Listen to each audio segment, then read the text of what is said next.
I once saw a man work 40 years for a gold watch that stopped ticking before he reached his car. 40 years of morning coffee and missed birthdays, traded for a piece of metal that did not even work. It is heartbreaking. We were told that loyalty was a two-way street. But these days, it feels more like a dead-end alleyway. My father stayed at the same desk for 3 decades. He thought the company was his family. He was very wrong. When he retired, they replaced him before his desk was even cold. Is that the loyalty we are supposed to crave?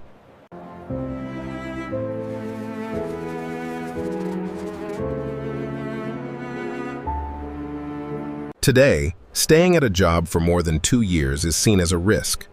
They call it stagnant. I call it survival. 47% of people feel a deep personal sense of loss when they leave a long-term job. 47%. We mourn our cubicles like they are old friends. But does the cubicle mourn us? I think we know the answer. I met a young woman in this square yesterday. She has had 5 jobs in 6 years. 5. I was shocked. But then she told me her salary doubled, while the loyal ones in her old office were fighting for a 2% raise. The math does not lie. It is cold. But it is honest. Staying put is costing us our future and our freedom. Our brains are not wired for these giant, faceless corporations. We are wired for small tribes, for people we actually know. Remember Dunbar's number? We can only truly care about 150 people.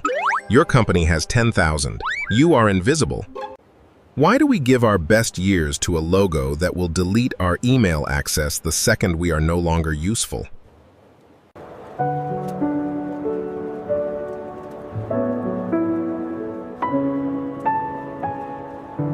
We are living through a loneliness epidemic. 25% of us have no close friends to talk to. Not one. We try to fill that hole with work relationships. But those are built on a contract, not a covenant. There is a difference. I used to think job hoppers were flaky. I used to think they had no character. Maybe I was just jealous of their courage. They are not running away from work. They are running toward their own worth. There is a massive distinction in that. Tell me something. If you left tomorrow, how many of those work family members would call you in a month? Be honest. I have seen too many good people wait for a reward that never comes. A reward that was never even on the table. The market does not reward loyalty. It rewards scarcity. And you are the only version of you that exists in this world. Ah, it's beautiful. So quiet. There is a biological glitch in our heads. We treat a manager's approval like a parent's love. It is a dangerous mistake. Your brain cannot tell the difference between a real social loss and a professional one. It hurts the same in your chest. I still remember the day I was let go. It felt like my heart was being ripped out. I felt so small. But 2 weeks later, I was fine. The world did not end. I just realized I had been worshiping a false god. Moving around keeps you sharp. It keeps you hungry. It prevents the slow rot of comfort that kills your creative spirit. If you are the smartest person in the room for 5 years, you are in the wrong room. You are just decaying. Look at the numbers. The stayer loses hundreds of thousands of dollars over a lifetime. That is a house. That is a college fund. Is your loyalty worth a house? Is it worth your children's education? Because that is the price you are actually paying. They want you to feel guilty for leaving. They use words like commitment and grit, but they do not show it to you. I know some of you are angry hearing this. You think I am encouraging chaos. Maybe I am, but it is honest chaos. Part of me misses the old ways. I miss the gold watches and the 40-year dinners. I really do. It felt safe.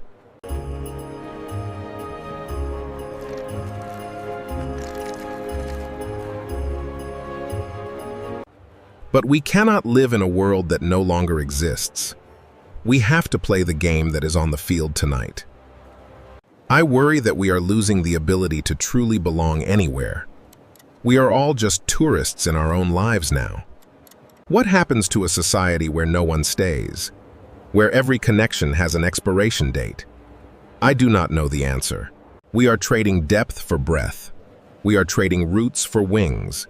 And wings can get very, very tired after a while. I see the burnout in their eyes. They are winning the salary race, but they are losing the human race. It is tragic. But then again, staying in a toxic office is not noble. It is just slow-motion suicide. Do not do that to yourself.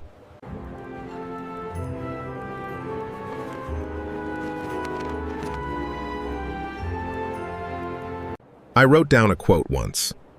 The only people who remember you worked late are your children. Read that again. Your company will have your job posting up before your obituary is printed. Your family will never fill your empty chair. So why are we so afraid to leave? Why do we feel like we are betraying a phantom that does not exist? Is it the fear of the unknown? Or is it the fear that we are not as indispensable as we want to believe? The whole world is moving. In some countries, changing jobs every 18 months is the standard. It is not a scandal anymore. I do not want you to be a nomad if you do not want to be. I just want you to be awake. If you find a place that truly loves you, a place that sees your soul, stay there. Guard it with your life. But do not mistake a nice break room and free snacks for love. That is just bait, and you are not a fish.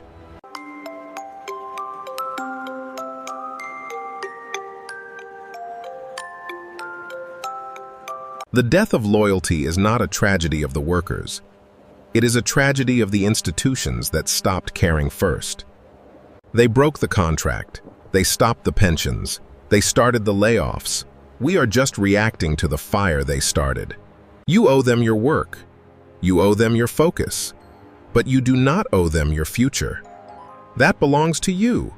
I wish I had known that at 30. I wish I had not stayed in that gray office for 15 years. I missed so much. I missed the way the light changed in the afternoons. I missed the sound of my own thoughts. I was just waiting.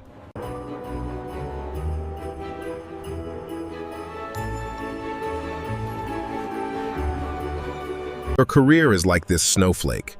It is beautiful, yes, but it is temporary. Do not let it define your entire identity. We are more than our titles. We are more than our salaries. We are the stories we tell when the work is done. Prague has stood for 1,000 years. It has seen empires rise and fall. It does not care about your quarterly reviews. In 100 years, no one will remember your high performer rating. But they might remember the way you loved your friends. I keep wondering if we are making a massive mistake. If we are building a world where no one knows their neighbor's name. But I also know that you cannot be loyal to a machine. You can only be loyal to people. And people are everywhere.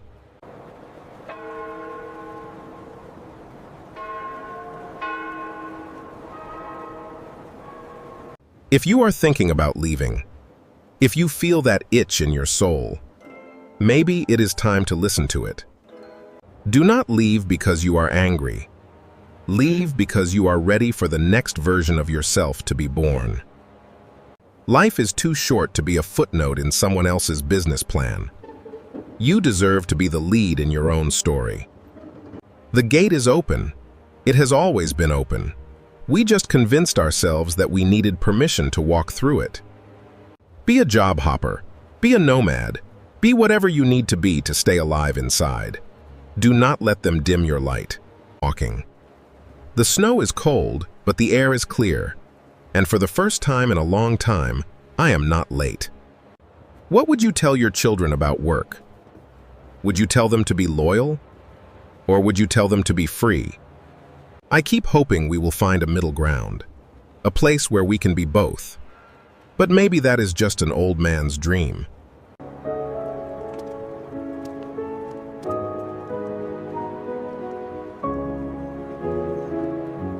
I spent so many years waiting for a thank you that never came.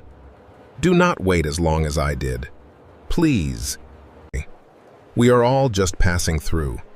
Every job, every square, every life. If you could start over tomorrow, without the fear and without the guilt, where would you go first? Tell me.